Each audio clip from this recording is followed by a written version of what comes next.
Hello, my friend, and welcome to Pro Wrestling Daily. My name is Aaron Machbitz. Let's talk about Saudi Arabia because WrestleMania 43 is supposed to be there.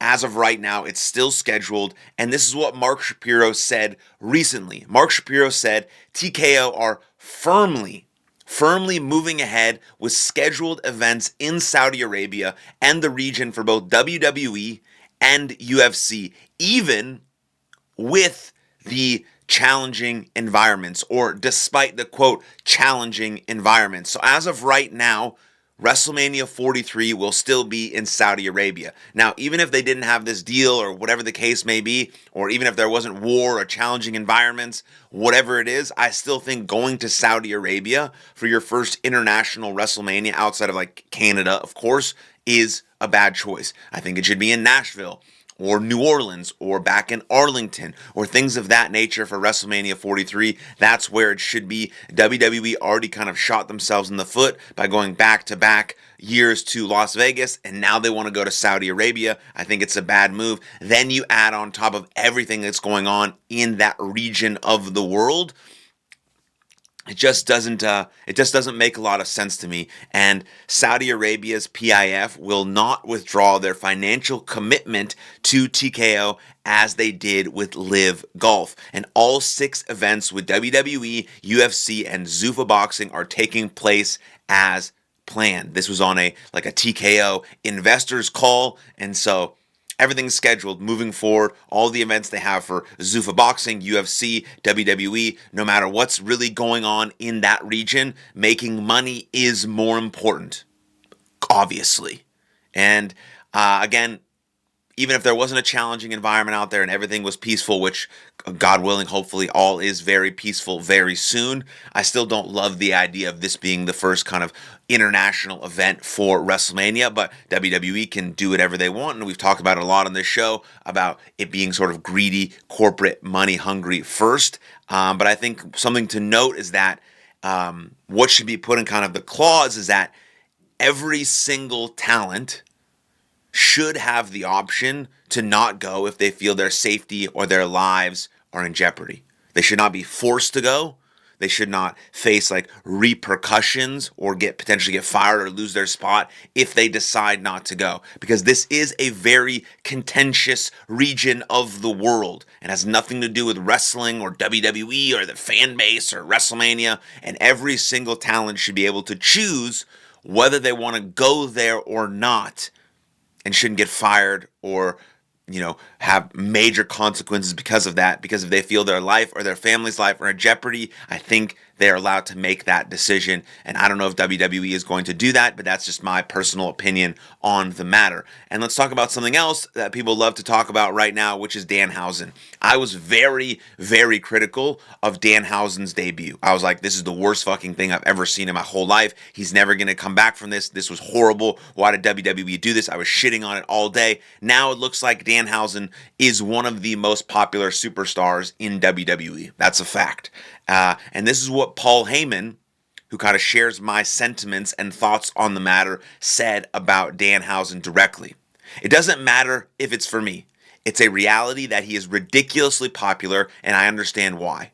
If everybody is just crazy and insane and aggressive and bitch slapping everyone else around them, well, then there's no let up. There's no break. It becomes the same, monotonous, over and over and over, aggressive wrestling. The old expression, I'm going to hit you with so many rights, you're going to beg for the left to break up the monotony. So there's Danhausen, and Danhausen is different and unique. And look how many people are in love with him because of it. I applaud him. He's done a fantastic job. Heyman is right. You have to do the same stuff over and over and over and over and over again. Boom, then you have Danhausen. Comedic relief, comedic timing, funny, original.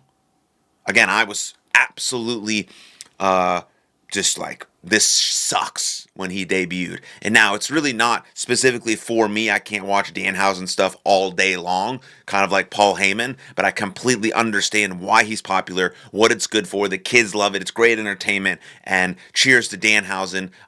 Kudos on your success and your popularity. I applaud him just like Paul Heyman. And I wanted to mention that because I've got to put it on record that I was absolutely shitting on him and his debut. And now, I don't know how many weeks later, months later, he's one of the most popular superstars in WWE. And that's just a simple fact. And then there's another thing that I wanted to discuss that popped up all over social, especially in the internet wrestling community, with the debut of this guy named Mason Rook.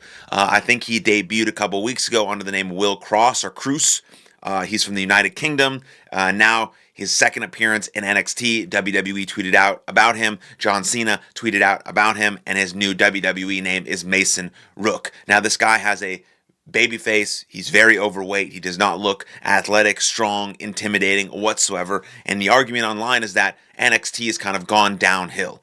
Now, I think two things can be true at once. Now, Will, or Mason Rook, does not look like a WWE superstar. You walk past him in the airport or in the gym or anywhere, you're like, that's just a regular kind of dude. Maybe he works at like a grocery store. No offense, right? But that's just kind of how people perceive that type of body. And he has a really young looking kind of almost feminine looking baby face where he doesn't look intimidating. He doesn't look like he can sell a fight. He doesn't look like he could beat the shit out of someone. And regardless of how you feel about WWE, the whole point is sort of to pretend about putting on this physical altercation.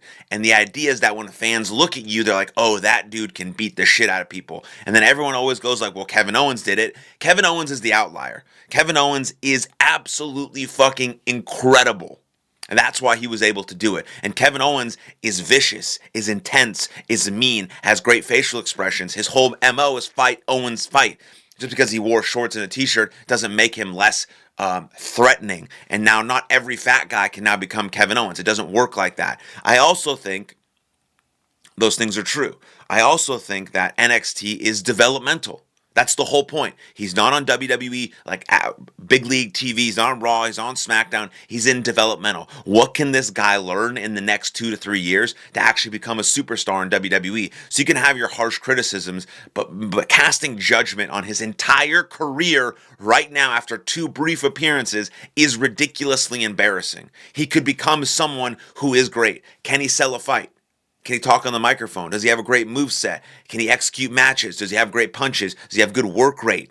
Right? Can he have a 30-minute match? I don't care what sweet moves he can do and the fucking gimmicks he does. I don't care.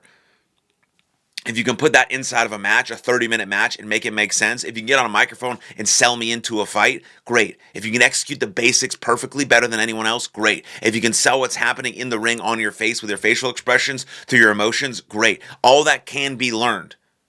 All that can be learned. It also depends on what type of character he is going to represent and present. He is not going to present the same type of character as Kevin Owens because he's not that type of person, especially not in his face. So what is WWE going to build him as? Could potentially be great. It also could potentially be a fucking flop.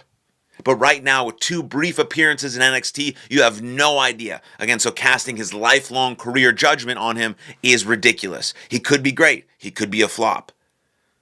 But it has nothing to do, well, it does have a lot to do with his body size, his facial expressions, and him really not being kind of a scary, intimidating guy. But maybe he can build into one. Maybe there's some way to build him into one where he does become someone who you think, oh, that guy can beat the shit out of someone. And so I'm interested to see where that goes. But it's always in the internet wrestling community where we jump to extremes every second someone debuts. This is happening. Roman Reigns is quitting WWE. He's going to AEW. This guy, Mason Rook, sucks. He's fat. He's never going to make it. Like, we have to jump to these extremes because online, that's what gets clicks and attention. But when you actually want to think about it and talk about it, both things can actually be true. What makes a great WWE superstar is actually someone who does look like they can beat someone up.